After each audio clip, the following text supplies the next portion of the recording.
예, 참 우리 집사님들의 간증이 감동이 돼가지고 울 뻔한 게 아니라 울었네요. 예. 하나님의 계획과 섭리는 빗나가지 않습니다. 그분이 계획하시고 약속을 주셨다면 그 일을 반드시 이루십니다. 반드시 이루십니다. 우리 집사님들, 그 양 집사님이랑 천 집사님이랑 김미 집사님, 제가 처음 와서 이제 격리가 풀리고 얼마 안 돼가지고 막 청소도 하시고 이제 사택에 올라오셔서 막 정리도 하시고 한 적이 있었어요. 그러면서 이렇게 저쪽에 앞쪽에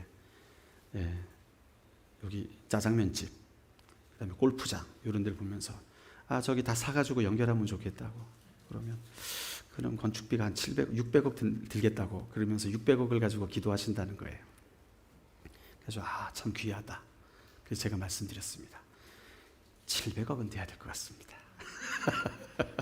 600억 안 되고 한 700억 정도 돼야 주차장도 충분히 하고 넓게 할 것 같다고.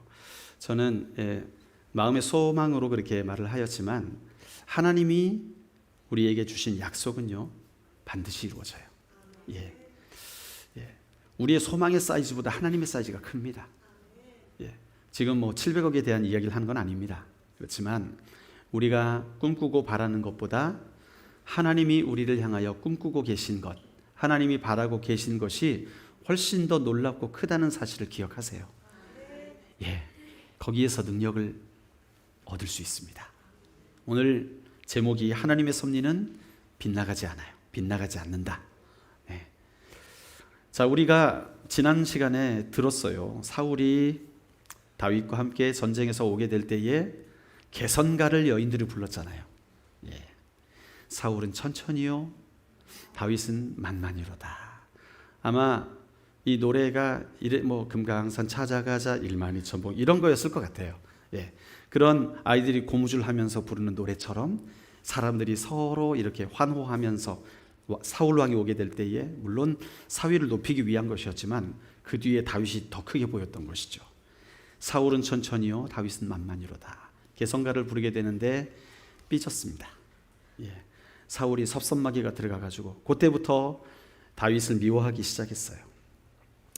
아마 그 개성가를 듣기 전부터 사울에게는 우울증이 있었잖아요. 그래가지고 마귀가 마음을 요동케 하고 흔들고 악한 생각에 빠지게 만들고, 그래가지고 그 전에도 다윗을 불러다가 수금을 타도록 했던 적이 있었잖아요.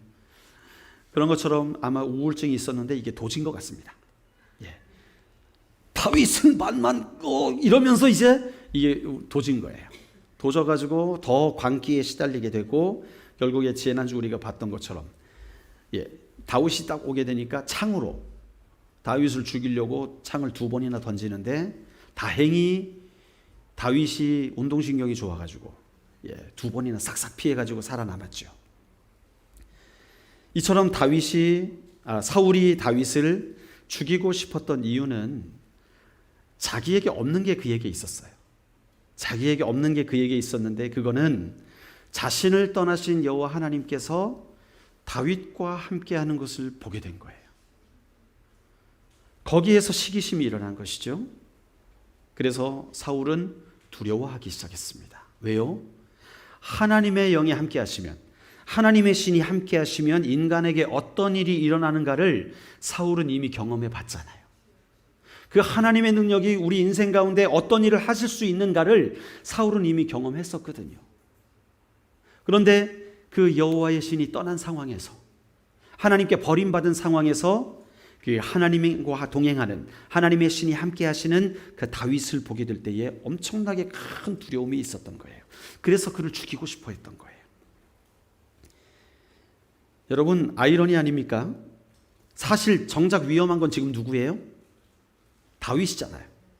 다윗은 사울이 창으로 찔러 죽이려고 그러고 이러니까 정작 현실적으로 위험한 사람은 다윗인데 그 다윗을 두려워하는 사람이 사울이었다는 거예요. 사울은 다윗이 보기 싫고 두려워가지고 이제 제거 작전을 펼칩니다. 첫 번째 제거 작전은 뭐였냐 하면 이 왕궁에 두길 싫어하는 거예요. 꼴도 보기 싫은 거예요. 너무 미운 거예요. 사람들이 다윗만 보면 오 다윗 반갑습니다 막 이러고 자기 신하들도 아이고 다윗 아유 오늘 잘 지내셨습니까 막 이러는데 사울 왕이 지나가면 왕이시여 만세 무강하소서 뭐 이러고 지나갔겠죠. 그러니까 마음이 안 보이는 거예요. 나를 존경하지 않는 것 같은 거예요. 그러니까 다윗이 내 앞에 왔다 갔다 하는 게 꼴이 보기 싫은 거예요. 그래서 내보냅니다. 내보내서 어느 고을에 천부장을 세워요. 천부장은 뭐 시장 비슷한 겁니다. 시장, 메이어. 그래서 1000명의 사람들을 밑에 거느리고 다스리는 그런 직책을 주죠. 그렇게 천부장을 주었던 이유는 첫 번째는 자기 눈에 꼴보기 싫어서 보내고 싶었던 것이고, 두 번째는 뭐냐 하면 그 도시에 블레셋이 쳐들어오게 되면 다윗이 전쟁하며 싸우다가 죽으라고 그 위험한 지역에 딱 보내는 것이죠. 이런 사울의 의도대로 됐으면 사울이 얼마나 좋았겠어요. 그런데 천부장으로 보내놓으니까 하나님의 지혜가 다윗에게 임하여가지고 그 마을 사람들이 그 다윗의 재판에 탄복을 합니다. 이야, 다윗이 천부장으로 오니까 우리가 너무 편해. 우리 마을이 너무 좋아. 우리가 정말 살만날 것 같아. 그런 소문들이 나고 온 마을 사람들이 하나가 돼요. 블레셋이 쳐들어와도 다윗이 나가서 백성들과 함께 싹 물리쳐버리고 평화가 옵니다. 그게 또 다른 마을까지 소문이 납니다. 죽이려고 보냈는데 가서 너무 잘하는 거예요. 예상외의 일들이 막 벌어지는 거예요. 야, 사울의 의도와는 다르게 천부장이 된 다윗은 백성들에게 마음을 사로잡히고 모든 사람들이 존경하게 되는 인물로 오히려 인기가 상승되었습니다. 역시 하나님의 사람은 어떻게 되는지를 보여주는 것 같아요. 로마서 8장에 나오는 말씀처럼 하나님의 사람은 정말 모든 것이 합력하여 선을 이루게 되느니라. 이게 정말 여러분 우리가 자부심을 가지고 살아가야 될 그 말씀 아닐까요? 여러분 기억하십시오. 여러분은 하나님의 사람 맞습니까? 잠깐만요. 하나님의 사람인가 내가? 고민이 되십니까? 아직도 안 늦었습니다. 하나님이 여러분을 부르셨어요. 자, 내가 하나님의 사람이라면 하나님의 말씀이 우리에게 그대로 이루어질 것을 믿으십니까? 하나님의 말씀이, 하나님의 약속이 우리에게, 하나님의 사람에게 그대로 이루어진다면 여러분 그때부터 우리의 문제는 우리의 문제가 아닙니다. 이스라엘에게 있어서 정복해야 될 가나안 그 적군들은 이스라엘의 대적이 아니었습니다. 하나님의 말씀이 그것은 나의 싸움이다. 내가 너희를 위하여 싸울 것이다. 그러니까 이스라엘 앞에 놓여있던 수많은 적군들은 더 이상 이스라엘의 적이 아니라 하나님의 적이었어요. 그렇기 때문에 그들은 뭐만 하면 되느냐? 하나님이 말씀하신 대로 순종만 하면 되는 거예요. 자, 그들이 어떤 순종을 했습니까? 여리고에 가서 하나님께서 여호수아에게 말씀을 주셨어요. 항아리를 준비하고 횃불을 준비하고 가라. 그래가지고 그들이 그냥 돈 거예요. 죄송합니다. 헷갈렸습니다. 이건 기드온입니다. 이거 빼고 다시 여리고로 다시 왔습니다. 기드온이 갑자기 왜 나옵니까? 기드온은 빼고 하나님이 말씀하신 대로 제사장들과 함께 여리고를 하루 한 바퀴씩 돌아요. 또 그 다음날 한 바퀴 또 돌아요. 또 한 바퀴 돌아요. 그렇게 해서 6일 동안 돌고 마지막 7번째 날에는 몇 바퀴 돕니까? 7바퀴를 돌아요.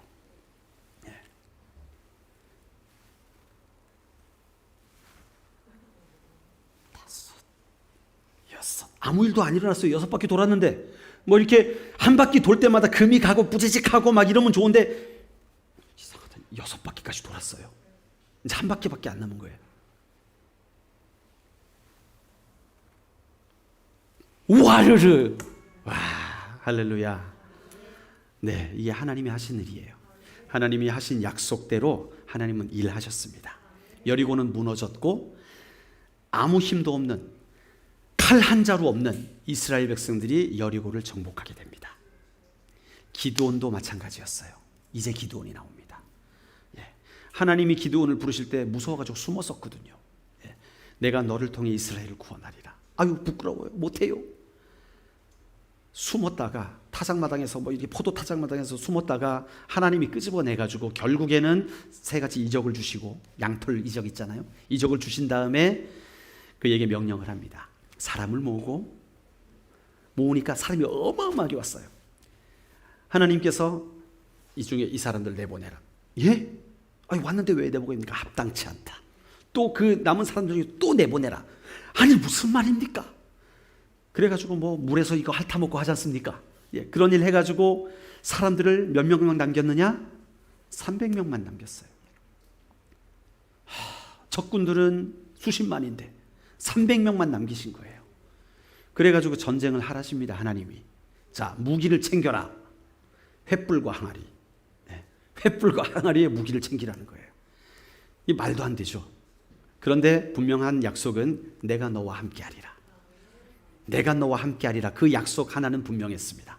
그래서 기드온은 하나님의 말씀대로 300명의 용사들을 데리고 횃불과 항아리를 가지고 항아리를 감추고 기습작전을 펼치잖아요. 그래가지고 항아리를 깨뜨리면서 횃불 들고 와 외치니까 지들끼리 다 죽였어요. 놀래가지고 하면서 그냥 지들끼리 막 그냥 다 죽이고 이겼습니다. 그게 하나님이 하시는 일입니다.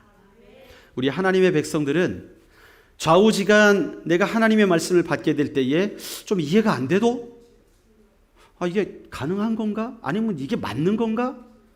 하나님이 상식적으로 이게 맞는 일인가? 라고 느껴지더라도 그분의 말씀대로 순종하며 나가면 그분은 그분의 섭리에서 벗어나지 않으세요. 반드시 이루십니다. 모든 것이 합력하여 선을 이루어 나가시는 하나님을 경험하게 됩니다. 그게 성경이 말씀하는 진리예요. 다윗을 죽이기 위해 사울이 작전을 폈는데 첫 번째 작전, 천부장 작전 실패. 예, 실패했습니다. 이걸 어떡하나. 두 번째 작전을 씁니다. 미인계를 씁니다. 미인계. 다윗한테 딸이 둘이 있었거든요. 메랍과 미갈이 있었어요. 이 중에 이 메갈, 골리앗을 죽인 자에게는 내가 딸을 주리라 그랬잖아요. 그런데 다윗이 골리앗을 죽였는데 줬습니까? 안 줬습니까? 안 줬어요. 사울이 그걸 까먹었을까요? 여러분, 제일 중요한 공약을 까먹으면 어떻게 됩니까? 그러면 문제가 심각한 거죠. 정신이 없는 거죠.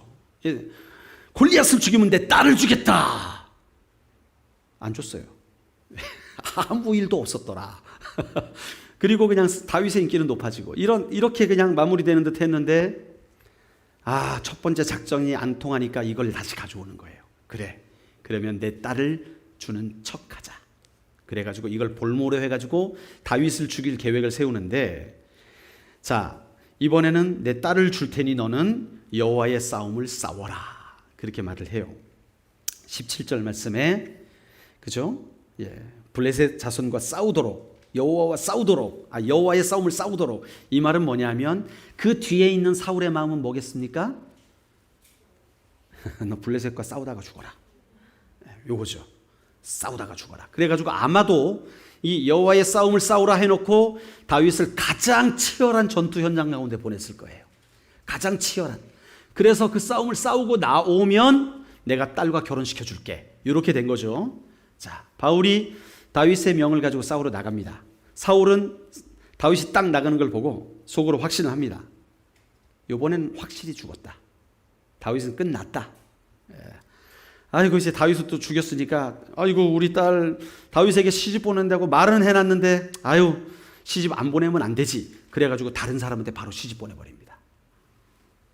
다윗은 뭐 하고 있는 동안? 전쟁터에서 싸움하고 있는 동안. 와, 이런 일들이 일어나는 거예요. 이 시커멓지 않습니까, 속이. 그래서 그렇게 끝났으면 사울에게는 해피엔딩인데 다윗이 그렇게 하질 않아요.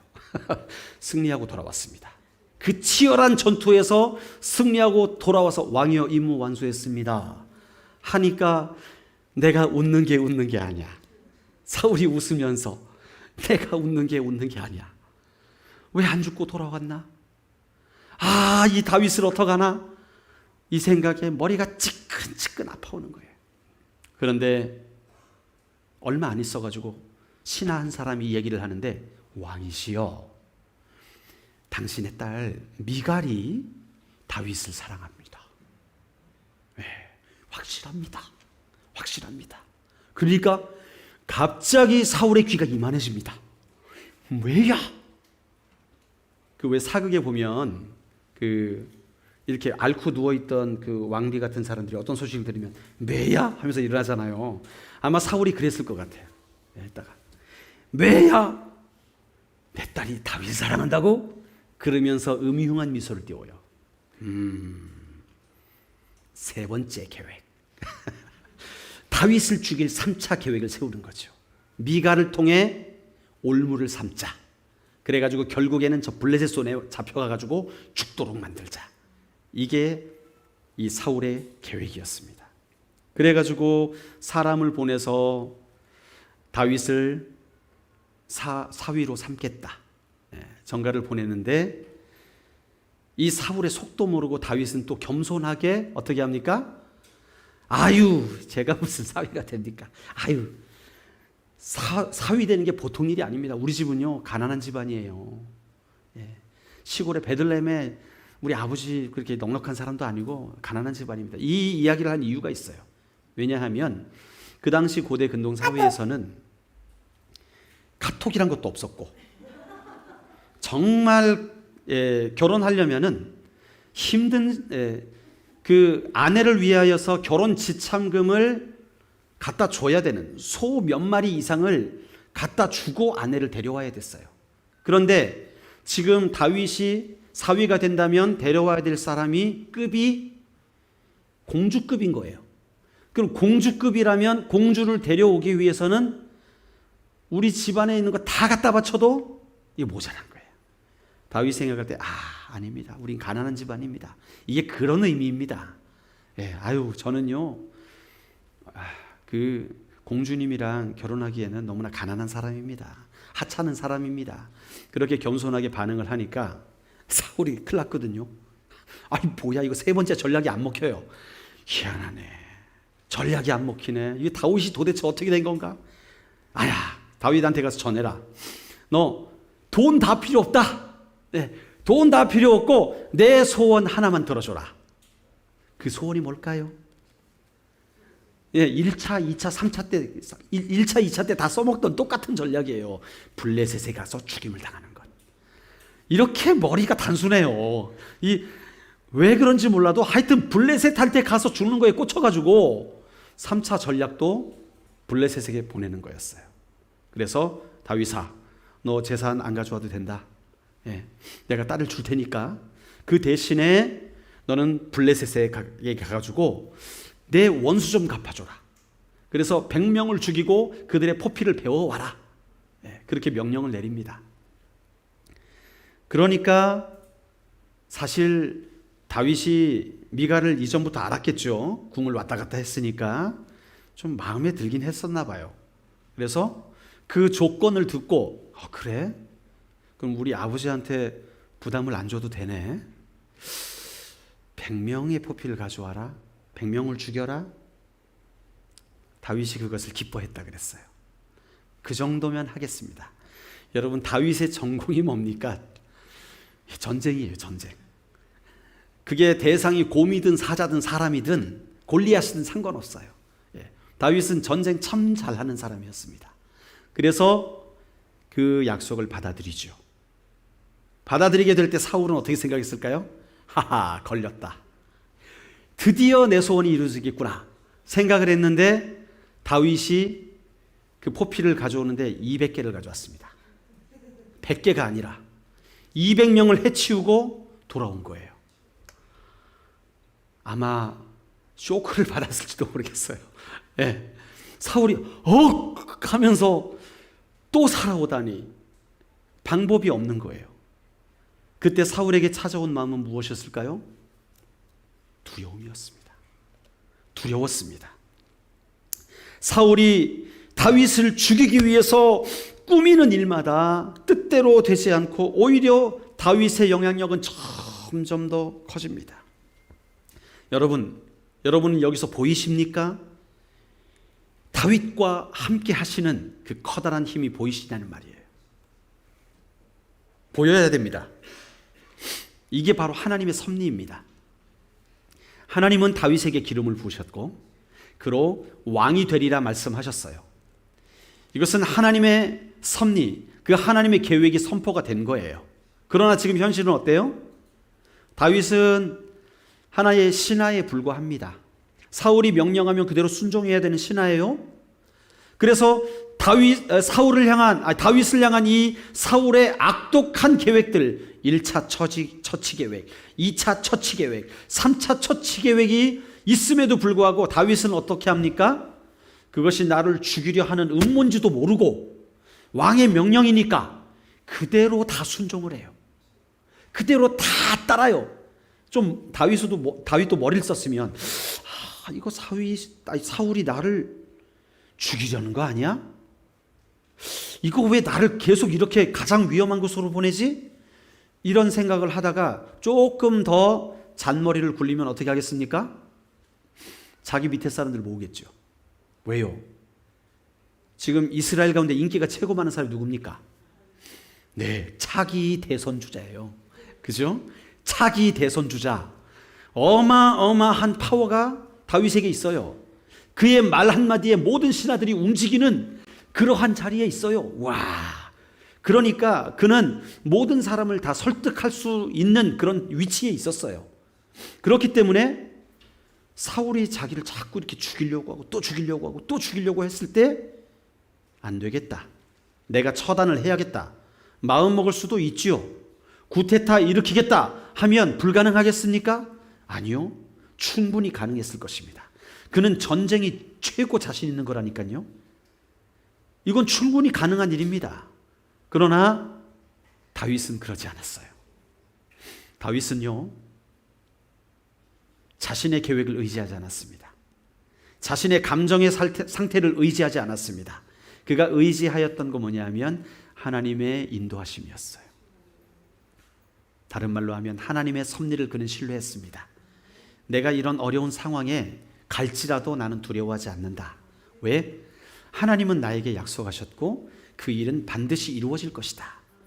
하나님의 계획이 있으시다면 지금 내가 겪는 모든 어려움은 그것을 통하여 나를 발전시키는, 성장시키는 기회가 될 것이다. 그러므로 난 두려워하지 않는다. 이게 다윗의 생각이었습니다.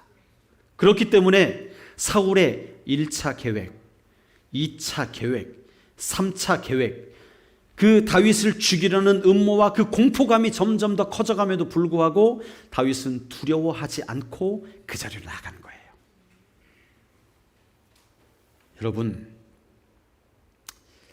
제 아무리 사탄이요, 우리 그리스도인들을 넘어뜨리려고 해도, 위협하려고 해도, 공격하려고 해도 절대로 우리 그리스도인들을 향한 하나님의 섭리는 빗나가지 않습니다.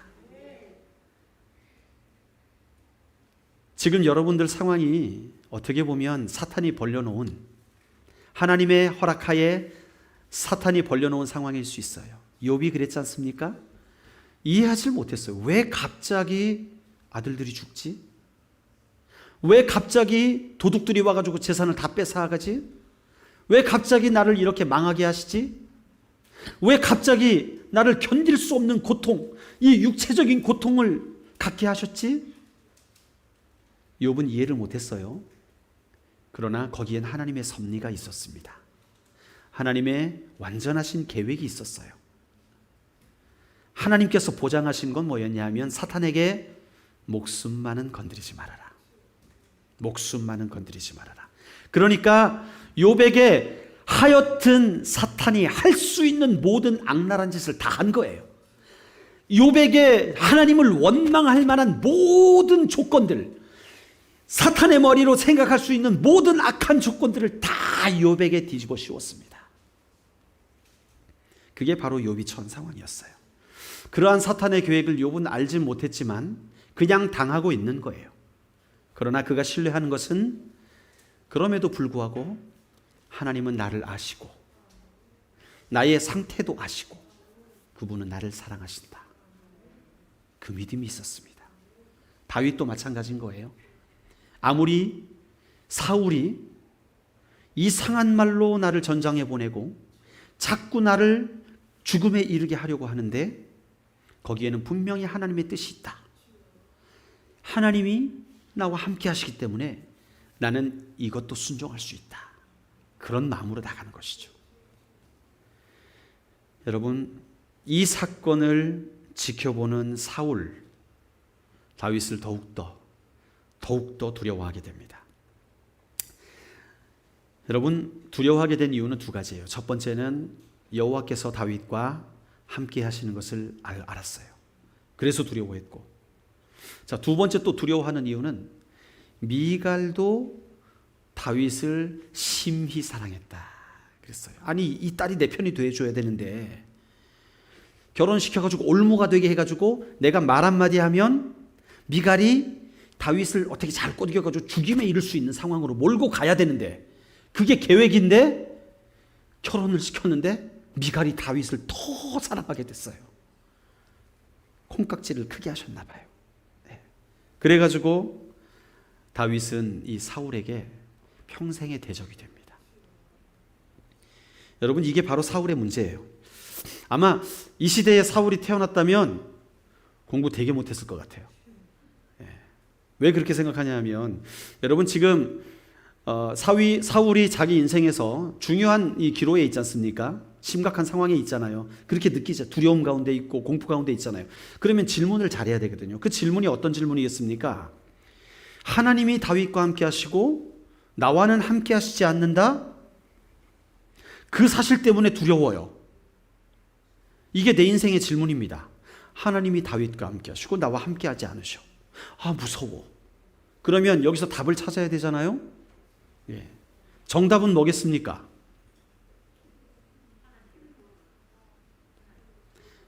하나님이 나와 함께 하시도록 내가 하나님 앞에 잘못했습니다. 죽을 죄를 졌습니다. 엎드리며 나가면 되잖아요. 그렇죠. 하나님, 저를 용서해 주세요. 진심으로 회개합니다. 이제 다윗을 보고 나니까 더 그러네요. 저를 버리셨다고 말씀하셨지만 한 번만 더 기회를 주십시오. 저 좀 살려주십시오. 예. 저도 하나님의 사람으로서 하나님을 위하여 이스라엘을 다스리고 싶습니다. 저에게 기회를 주십시오. 라고 겸손하게 나아간다면 하나님이 땡! 끝났다! 그러시겠습니까? 제가 하나님이라면 들으실 거예요. 받아주실 거예요. 이게 정답이거든요. 이게 100점의 정답입니다. 그런데 사울의 답은 뭡니까? 다윗을 두려워해서 하나님이 함께 하시기 때문에 다윗이 두려워진 거잖아요. 그런데 다윗이 두렵기 때문에 다윗을 죽여야겠다. 이게 사울의 답이었어요. 그러니까 공부 못하는 거죠. 예. 여러분, 사울이 정말 두려워할 대상은 다윗이 아닙니다. 사울이 정말 두려워할 대상은 하나님이신 거예요. 그가 하나님께 버림을 받았다면 하나님께로 돌아가도록 몸부림쳐야죠. 그게 정상이죠. 그러나 그는 세상적인 계상으로 가득 찼기 때문에 그의 마음이 좀처럼 하나님께로 안 나갑니다. 사울은 자신의 정치적인 이익을 위해서 딸까지 이용하고요. 어떻게 해서든지 다윗을 죽여야겠다는 생각으로 가득한 거예요. 그러니까 자기의 모든 시도가 계속해서 어그러지니까 그때쯤이면 좀 깨달아야 되는데 깨닫질 못하고 그냥 두려워만 하고 다윗을 죽이겠다는 복수심으로만 불타오르는 거예요. 이제 다윗은 어떻게 됩니까? 이스라엘의 영웅으로, 용사로 모든 사람들 앞에 인정을 받게 되는 거예요. 이제는 다윗을 거역할 만한 사람 한 사람도 없습니다. 이스라엘 땅 가운데 다윗을 거역할 사람 한 사람도 없고 딱 한 사람이 있네요. 누굴까요? 사울만 이제 다윗을 미워하지 다른 모든 사람들은 다 다윗을 존경하고 영웅이라고 생각하고 그를 따르게 됩니다.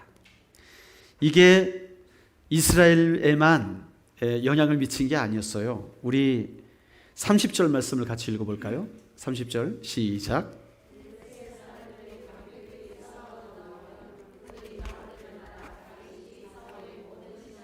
더 지혜롭게 행하매 이에 그의 이름이 심히 귀하게 되니라. 예, 자, 사울의 군대가 가서 블레셋과 전쟁을 하게 되는데 블레셋 그 장군이 누구냐에 따라서 이게 달라지더라는 거예요. 다른 장군들이 오게 될 때는 블레셋이 좀 우습게 봤나 봐요.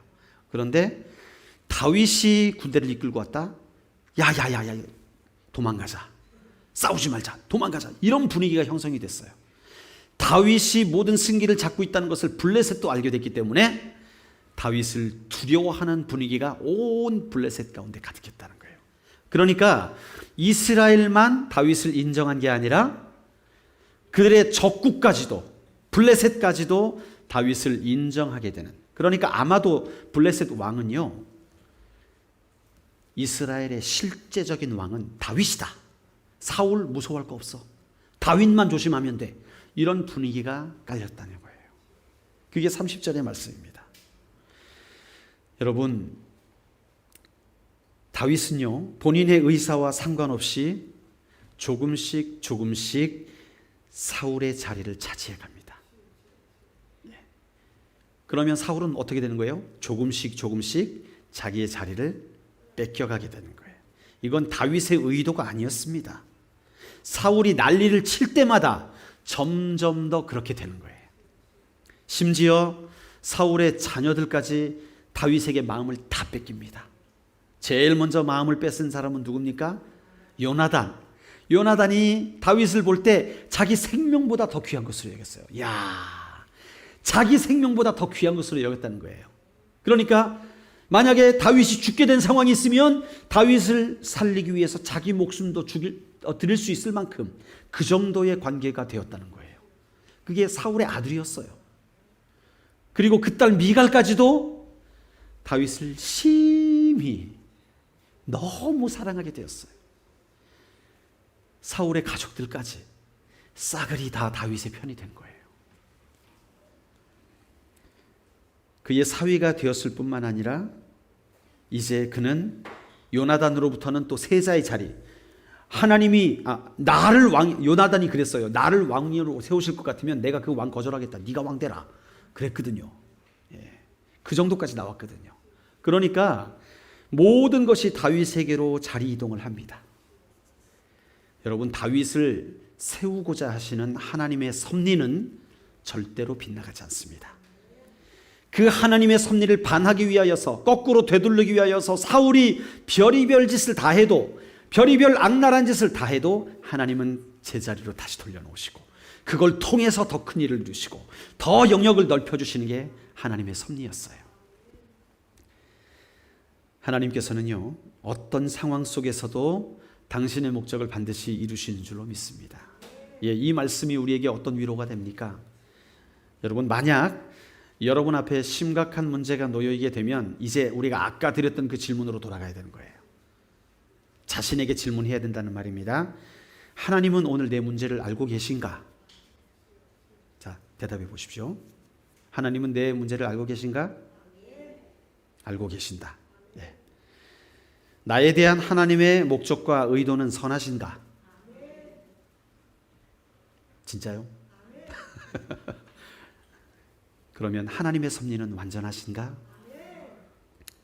그럼 나는 하나님을 믿는가?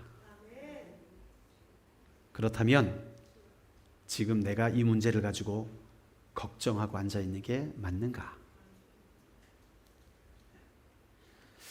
여러분 앞에 내가 감당할 수 없는 문제라고 생각되는 일들이 있을 때 이 질문으로 나아가시길 바랍니다. 그리고 과연 하나님이 나를 아시는지, 내가 하나님의 사람인지, 그리고 나는 그 하나님을 믿고 있는지를 확인하십시오. 과연 내가 그분을 믿고 있는가? 나는 하나님의 사람인가? 그걸 먼저 확인하십시오. 그렇다면 우리는 계속해서 질문해 나갈 수가 있죠. 하나님은 선하시고 그분의 섭리는 빗나가지 않으시기 때문에 지금 이 문제 가운데 나는 낙심하지 않아도 된다. 하나님이 이 문제를 아시기 때문에 하나님은 반드시 이 문제를 넘어가게 하실 수 있다. 여러분, 이것입니다. 이것이 바로 승리의 비결입니다. 이것이 절망 가운데 일어설 수 있는 비결이에요. 잠언서에서 말씀하였듯이 의인은 7번 넘어져도 일어설 것이요 악인은 그 재앙으로 말미암아 엎드려지리라 했는데, 의인이 일어설 수 있는 비결 다른 거 아닙니다. 하나님은 선하시고 그분의 약속은 완전하시기 때문에 나를 아시는 하나님이 지금 나와 함께 하시면 나는 일어설 수 있다. 내가 지금 7번째 넘어졌어요. 그래도 우리는 일어설 수 있다. 그것이 결론입니다. 그것이 우리 그리스도인들의 결론인 거예요. 다른 결론은 없습니다. 그리스도인들을 열심히 하다가 망했다, 아니에요. 그게 결론이 아닙니다. 망하여 죽었다, 그것도 결론이 아닙니다. 왜요? 우리는 죽음보다 큰 소망이 있어요. 죽음이 끝이 아니에요. 세상 사람들은 죽음이 끝이라 하지만 우리는 죽음 이후에도 더 영광스럽고 더 영원한, 더 놀랍고 더 아름다운 하늘나라가 우리를 기다리고 있다는 사실이에요. 이 땅에서도 주님은 우리를 실패하도록 내버려 두시지 않으십니다. 그러나 죽음이 우리에게 다가온다 하더라도 우리에게는 더 큰 소망이 있다는 사실, 이게 얼마나 큰 능력인지 몰라요. 얼마나 큰 능력인지 몰라요. 예. 소방수가 왜 잘 싸우는지 아십니까? 물불을 안 가리니까. 예. 할머니가 왜 잘 싸우는지 아십니까? 막 가는 인생이니까. 그거보다 더 놀라운 것은 내가 지금 죽어도 천국 갈 수 있다는 소망, 그거 하나 때문에 우리는 우리 인생 가운데 하나님처럼 베팅을 할 수 있어요. 베팅 좀 안 좋네요. 예. 베팅이라는 단어는 안 좋네요. 우리 인생을 하나님의 뜻 앞에 맡겨드릴 수 있는 것이죠. 승부를 할 수 있는 것이죠. 지금 위협적인 상황인 것 같지만 하나님이 원하신다고 내게 확신이 들었다면 도전하는 거예요. 그 길이 좀 이해가 안 되고 계산도 안 나오고 하지만 하나님께서 내게 응답하셨다면 도전하는 거예요. 왜요? 하나님의 섭리는 절대로 빗나가지 않으신다. 우리가 그분 안에 거한다면, 그분의 뜻 안에 살아간다면 하나님은 반드시 우리의 길을 승리의 길로, 하나님의 선하신 길로 인도하실 것을 믿기 때문에 그렇습니다. 다윗이 그것을 믿었기 때문에 블레셋 백성들의 포피를 100개를 가져와라? 웃을 수 있었던 거예요. 그래? 하나님이 허락하셨다면 이건 되는 일이다. 그래서 기뻐할 수 있었던 거예요. 다윗은 그의 앞에 놓인 모든 문제 앞에 하나님과 함께 했습니다. 거기에는 어떤 계획도 없었어요. 어떤 획책도 없었어요. 그냥 있는 그대로 문제를 받아들이고 정직하게 문제를 해결해 나갔어요. 자신 앞에 주어지는 모든 과제가 모두 자신을 죽이려는 음모였다는 것을 그는 몰랐지만 그 과제들을 하나님과 동행함으로 성실히 해결해 나갔습니다. 그것이 다윗의 탁월함이었어요. 여러분, 다윗은 알았습니다. 나의 모든 능력의 근원은 하나님이시다. 나의 모든 지혜의 근원도 하나님이시다. 나의 모든 삶의 이유는 하나님이 높임을 받으시는 것이고 하나님이 영광을 받으시기 위함이다. 다윗은 그것을 알았어요. 여러분, 무엇을 위해 사십니까? 어떤 영광을 구하며 살아가십니까? 오늘 이 시간 이 말씀을 들으시고 궤도 수정할 것이 필요하다면 수정을 하시길 바랍니다. 과연 내가 나의 영광을 추구하며 살아가는지 아니면 하나님의 영광을 추구하며 살아가는지, 나의 시간을 나의 재물을 위해서, 나의 안일함을 위해서 내가 준비하며 살아가는지 아니면 주님의 영광을 위해서 내가 살아가는지. 여러분, 이 계획만 분명히 수정이 된다면 하나님의 섭리는 우리의 것입니다. 우리는 그분의 뜻 안에 걸어갈 수 있게 되는 거예요. 사울이 그 하나님의 섭리 가운데서 벗어나게 되었던 이유는 뭡니까? 하나님의 계획보다 내 계획이 더 커져서 그래요. 하나님의 뜻보다 내 뜻이 더 커졌던 사울, 결국에는 그의 모든 뜻을 꺾으시는 하나님을 경험하게 된 것이죠. 다윗은요, 그 하나님의 섭리하심을 믿었습니다. 여러분, 다윗의 이야기를 들었다면 이제는 그 바통이 우리들에게 온 거예요. 다윗이 오늘 이 말씀을 통해서 바통을 여러분에게, 저와 여러분에게 지금 바통을 주고 있는 거예요. 자, 이제 여러분의 차례입니다. 오늘 이 시간 우리가 함께 그 결단의 기도를 드리며 나갔으면 좋겠어요. 지금 바통이 우리에게 왔거든요. 우리는 이 바통을 들고 결정을 해야 돼요. 우리가 여전히 우리가 살아오던 방식대로 그냥 살 것인지, 아니면 다윗이 이렇게 가르쳐준 대로 아하, 하나님의 섭리가 완전하구나, 그러면 그분이 명하신 대로 살아가면 이게 제일 잘 되는 길이겠구나. 내가 공부할 때도 내 지혜로 공부하는 게 잘못되었었구나. 내가 하나님께 지혜를 구해야겠구나. 내가 직장에서 돈 벌 때도 내가 돈을 번 것이 처자식 먹여 살리기 위함이라고 생각했었는데 이게 아니구나. 내가 돈을 버는 목적도 이 물질을 통하여 하나님이 나를 쓰시려고 나에게 돈을 벌게 하시는구나. 내가 자녀를 양육하게 될 때에도 이 자식 대학 잘 보내가지고 좋은 사람에게 시집 보내고 그냥 건강하게 잘 키워서 잘 살다 죽게 하면 내 의무 다 했지라고 생각했는데 그게 아니구나.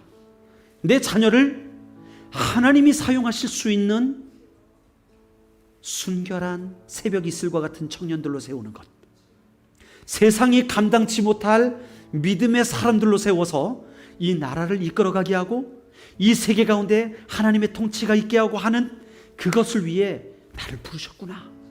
그게 내가 엄마로서 아빠로서의 의무구나.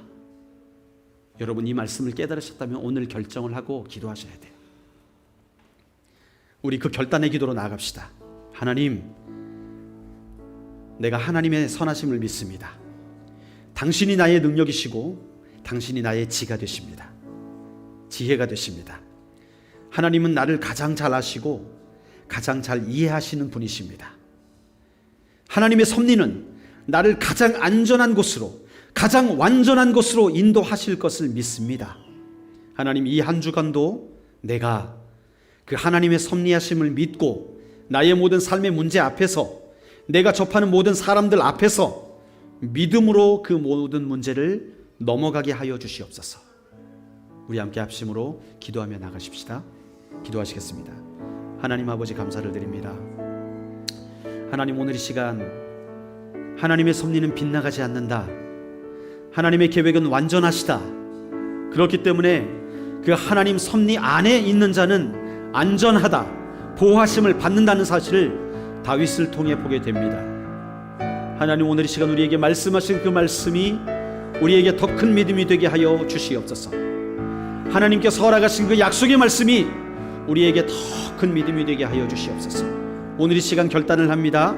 하나님, 이 한 주간을 살아가게 될 때 우리가 하나님의 그 선하신 능력을 믿고 나가게 하여 주시옵소서. 하나님이 나의 능력이 되시며 하나님이 나의 지혜가 되시고 하나님이 나를 가장 잘 아시고 나를 가장 잘 이해하시는 분이심을 믿으며 나아가오니 하나님, 주님의 그 완전한 길로 인도하여 주시옵소서. 나의 매사의 모든 결정 가운데 하나님이 개입하여 주시고 우리는 또 그 하나님을 초청하며, 하나님, 이 문제를 어떻게 해야 됩니까? 하나님, 이것은 내가 어떻게 결정해야 됩니까? 하나님, 지금 내가 어떤 말을 해야 됩니까? 하나님, 내가 어떤 길로 나아가야 됩니까? 주님께 묻고 의지하며 기도하며 나아가는 사랑하는 주의 백성 다 될 수 있도록 주님 함께하여 주시옵소서. 주님, 존귀하신 하나님, 감사를 드립니다. 하나님, 오늘 이 시간 하나님의 인도하심을 바라며 나아갑니다. 다윗에게 몰려오는 그 모든 무시무시한 위협 가운데서도 두려워하지 아니하고 나아갈 수 있었던 것은 하나님이 나와 함께 하신다는 사실, 그리고 하나님은 선하시며 그분의 계획은 완전하시고 그분의 섭리는 빗나가지 않는다는 사실을 믿었기 때문인 줄로 믿습니다. 오늘 이 시간도 우리의 마음을 주님 앞에 올려드립니다. 우리와 함께 하시는 하나님, 우리를 부르시는 하나님께서는 우리를 가장 완전하고 가장 선한 길로 인도하실 것을 믿으며 나아가오니 하나님, 우리의 모든 문제 앞에서 먼저 주님께 묻고 주를 우리의 삶에 개입시키는 그런 위대한 삶을 살아갈 수 있도록 우리를 인도하여 주시옵소서. 주님께 모든 감사와 찬양을 올려드리며 예수님의 이름으로 기도드리옵나이다. 아멘.